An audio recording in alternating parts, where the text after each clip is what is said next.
Donc vous arrivez sur votre écran HP et là vous avez marqué Power On Authentification. Soit vous rentrez le password, Fingerprint si vous avez le lecteur biométrique relié à votre ordinateur. Vous avez cliqué sur Password avec votre souris, vous passez sur Password et vous cliquez. Et là, il va vous demander le fameux password. Et là, vous allez essayer tous les mots de passe possibles et inimaginables que vous avez en tête, et ça ne fonctionne pas. Et c'est normal que ça ne fonctionne pas parce qu'il y a une astuce. Et vous allez voir qu'en bas à droite de votre écran, il y a un tout petit logo qui représente un clavier virtuel. Et vous allez cliquer sur ce logo. Et ensuite, vous allez voir qu'il y a plusieurs pays, plusieurs langues. Et il n'y en a pas tant que ça, puisqu'il n'y a pas le français.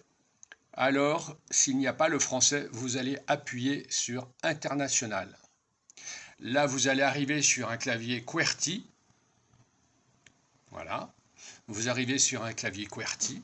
Et là, vous allez taper votre code en tactile. Et là, vous tapez votre code. Évidemment, en faisant très attention pour les majuscules et les minuscules, de bien appuyer sur le bouton, sinon ça ne marchera pas, et surtout pour les caractères spéciaux. Donc surtout, faites bien attention de préciser les majuscules. Donc vous rentrez votre password, et là, la magie a opéré. Il a reconnu mon mot de passe, et enfin, l'écran va pouvoir se rallumer et revenir sous Windows, tout simplement, comme c'était prévu avant. Voilà, c'est Windows qui redémarre avec vos dossiers. Et voilà, vous avez gagné. Et c'était pas facile. Pour ceux qui cherchent depuis longtemps l'astuce que personne ne vous a donnée, eh bien, elle était là. Il fallait utiliser le clavier virtuel en bas à droite.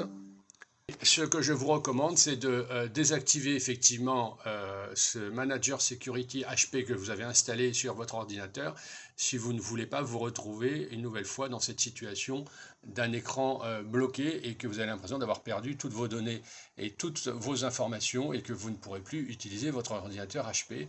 Ce qui n'est pas le cas, c'est qu'il fallait juste trouver l'astuce qui ne figure nulle part. Il fallait savoir que c'était un clavier International QWERTY et pas un autre. Voilà.